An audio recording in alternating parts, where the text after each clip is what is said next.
Hey guys, it's Dr. Drake 63. I want to thank you for joining me again today for a quick shooting video on this, the 1984 Browning BAR. This is a Type 2 rifle, and it's chambered in .308. I did a detailed overview and table talk about this in my prior video.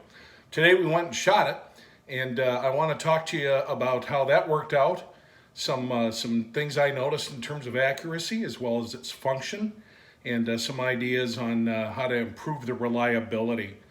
This is a 36-year-old firearm, which means that things like springs and things of that nature are going to show some wear over time. And so there's some quick fixes that you can do to make something like this function 100%. Anyway, I did make a couple changes since the last video. If you take a real quick look here, you'll see I found some proper plugs to put in where the scope had been mounted, and I also found the correct front sight hood. Just a couple changes to that. Real soft shooting and very easy to balance firearm. All I could do today was shoot it indoors in kind of a darkish environment at 25 yards. Can't wait to get this outside and stretch its legs. Anyway, hope you'll enjoy this, and look forward to any comments or suggestions from guys that have owned this rifle. So today we use 3 different types of common deer hunting ammo, both 150 and 180 grain. Let's talk about the accuracy of this firearm. What I shot today was mostly freehand standing at 25 yards. I did struggle with the light and a very small front sight. I could definitely see where you're going to get the most out of this rifle with a scope, but these are just standing freehand shots. Some of them are rapid fire, some of them aren't. Take your time a little bit and you can see that it's possible to get some better results, but I don't think that this is a good testament to what the rifle can do. Now in terms of function, and that's where we're going to spend the majority of our time here. As you see, I'm getting ready to shoot the first shots. And what we're going to notice right off the bat is one thing is it's just extremely soft recoiling. The gas system helps with that. And here I got 4 shots off, no problem. But we're going to start to see a pattern develop as we go along. And what I've noticed is that both the third and or fourth shots had some feeding issues. I didn't have any extraction issues, but I had some feeding issues. And I'm going to talk a little bit later about those. My first inkling is that something like that is magazine related, but with something with an adjustable gas block, that is a gas operated firearm, you also have some other things you want to look at as well. But here you can see in slow motion what kind of action we have there.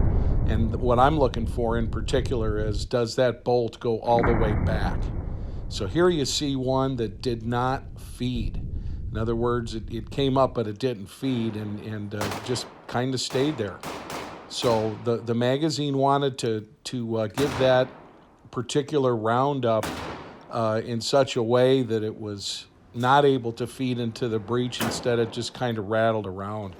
So here you can see me loading up the magazine. This firearm only came with 1 magazine.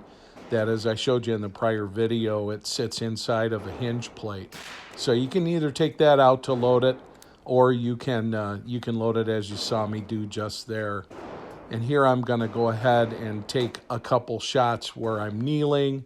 It's still not a very comfortable situation to shoot the rifle. I'm not going to lie, that's not going to be my best results.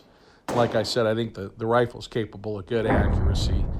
Maybe the way I'm shooting it. No, here you see where the handle didn't come all the way back, and I've gone ahead and extracted that particular round, and I don't believe there's any extraction problems at all. I just think the problem is the head of the bullet is bouncing around instead of properly feeding into the breech, and it didn't really matter which ammo I used, whether it was 150 grain, whether it was 180 grain. I don't think this is an ammo-specific scenario.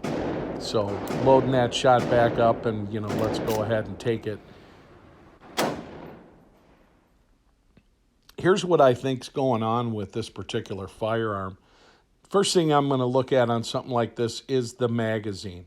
And specifically, it's an original magazine. It's 36 years old. And, your springs, all that kind of stuff, who knows? The other cause that is a potential is this properly gassed? And you can see the gas block there. And it's just simply a matter of, do I need to make an adjustment? Do I need to clean that out real well? Or what is the particular culprit? And then here, the third thing that I think is a possible cause is that recoil spring just has got weak over time, and it's not bringing the bolt back fast enough to feed the next round. And you can see how that works. Extraction is something I don't believe is an issue at all. It extracts beautifully and does what it's supposed to every time. So I want to thank you for joining me on my channel today. As always, your comments, positive feedback, ideas, and suggestions are welcome. This is Dr. Drake 63. Can't wait to get this guy running the way it should, and we'll, of course, bring that to you in a video. Take care.